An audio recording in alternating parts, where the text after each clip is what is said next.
சமூக அறிவியல் கருத்தை உலகுக்கு அளித்த மாமனிதர் மார்க்ஸ் அவர்களின் நினைவு நாள். அவரது நினைவுகளை சுமந்தபடி இந்திய கம்யூனிஸ்ட் கட்சியின் தோழர்களும் இடதுசாரி தோழர்களும் சிலை அருகில் நாங்கள் குமிழிருக்கிறோம். இது மரபு வழி அல்ல, மானுடத்தின் மகத்தான விடுதலை கருத்தியலை அடுத்தடுத்த தலைமுறைக்கு கைமாற்றுகிற நிகழ்வின் குறியீடு இது. ஐரோப்பாவில் கூட இல்லாத ஒரு மகத்தான சிலை இந்த சிலை. இந்த சிலையை நிறுவிய தமிழக அரசுக்கும் முதல்வருக்கும் இந்த நேரத்திலே நன்றி பாராட்டுவது இடதுசாரிகளின் கடமை. இது வெறும் சிலை அல்ல, மார்க்ஸ் வெறும் சொல் அல்ல, இது ஒரு திசை.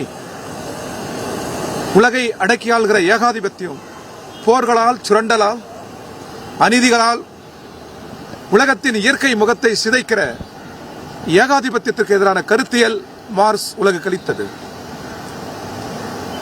இந்த கருத்தியல் மானுட வாழ்வின் அமைதியை குறிப்பது, மானுட வாழ்வின் விடுதலையை குறிப்பது, மானுட வாழ்வின் சமதர்மத்தை குறிப்பது. என்றோ மார்க்சின் கொள்கைகளுக்கு தாழ்வில்லை. அது அறிவியலுடன் விடுதலையுடன் பின்னி பிணைந்தால் அது வெல்லும். அந்த திசை காட்டும் சிலை இது. அந்த திசையில் பயணிப்போம், வெல்வோம். வணக்கம். திமுகவுடன் அந்த கூட்டணி பேச்சுவார்த்தை எந்த அளவில் இருக்கு? எத்தனை தொகுதிகள் எதுவும் இறுதி செய்யப்பட்டிருக்குமா? நம்ம நிர்வாகத்தில் பேசப்பட்ட விஷயங்களை நம்ம எப்படி எவ்வளவு அழுத்தத்தோடு தெரிவிக்கிறோம்? திமுகவுடன் பேசப்பட்ட பேச்சுவார்த்தை அதே அளவில் தான் இருக்கிறது. நாளை எங்கள் கட்சியினுடைய மாநில நிர்வாக குழு கொடுக்கிறது. எத்தகைய முடிவாக இருந்தாலும் அது கட்சி எடுக்கிற முடிவுதான். எங்கள் கட்சியில் தனித்த ஒரு தலைவருக்கு அதிகாரம் இல்லை. ஒரு தலைவர் சொன்னால் அதை கேட்டுக்கொள்ள வேண்டும் என்கிற விதிகள் ஏதும் இல்லை. கட்சி கமிட்டி தான், கட்சி தான் தலைவன், கட்சி கமிட்டிகள் தான் முடிவெடுக்கும். அந்த முடிவை நாங்கள் பேச்சுவார்த்தை குழுவிடம் சொல்வோம். நாங்கள் கேட்டது கூடுதலான தொகுதி. கடந்த முறை 6 கூடுதலான தொகுதியை நாங்கள் கேட்டோம். அதிக கட்சிகள் சேர்ந்திருப்பதால் நீங்கள் ஒன்றை குறைத்துக் கொள்ள வேண்டும் என்று அவர்கள் முன்மொழிகிறார்கள். நாங்கள் ஏற்கனவே இருந்த இடத்துடன் கூடுதலாக தர வேண்டும் என்று அவர்களிடம் மீண்டும் மீண்டும் முன்மொழிகிறோம். பேசுவோம். எங்கள் கூட்டணியில் உரையாடல் செய்வதற்குரிய ஜனநாயக இடம் இருக்கிறது. எனவே அந்த வகையில் பேசுவோம், முடிவை எட்டுவோம். பிஜேபியை வீழ்த்துவதுதான் எங்கள் முதல் குறி. தமிழ்நாட்டில் பிஜேபியை வீழ்த்தி இந்தியாவிற்கே ஒரு திசை காட்ட வேண்டும். பிஜேபி அதிகாரத்தில் நீடிக்கக்கூடாது.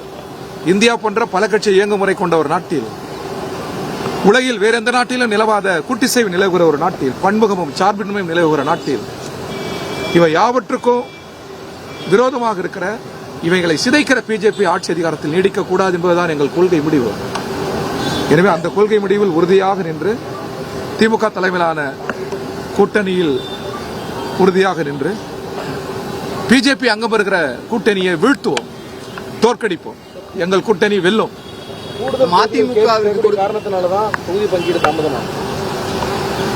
எப்பொழுதுமே தாமதமாகும். பல கட்சி இயங்குமுறை கொண்ட நாட்டில் ஒவ்வொரு கட்சியினுடைய ஆர்வ விருப்பங்களை நிறைவேற்ற வேண்டும். அந்த சிரமம் திமுக இருப்பதை நாங்கள் உணர்கிறோம். எத்தகைய சிரமங்கள் இருந்தாலும், எத்தகைய ஏற்றத்தாழ்வுகள் இருந்தாலும் நிறைவில் ஒரு முடிவுக்கு நாங்கள் வருவோம். எங்கள் எல்லோரையும் ஒரே புள்ளியில் இணைப்பது, நெருங்க செய்வது பிஜேபி என்கிற பேரபாயம். அதை வீழ்த்த வேண்டும். அதற்கு தான் முன்னுரிமை. மதிமுகவிற்கு கொடுத்த சீட்டை குறைத்ததுனால மற்ற கட்சிகள், அடுத்த கட்சியில் இருக்கக்கூடிய இடதுசாரி கட்சிகள் விசிகாருக்கு நெருக்கடியா இருக்குமா? சீட்டை குறைக்க சொல்லி அவங்களுக்கு எதுவும் நீங்க நாங்கள் இடதுசாரிகள் எங்களுக்குரிய இடங்களை நாங்கள் கேட்போம்.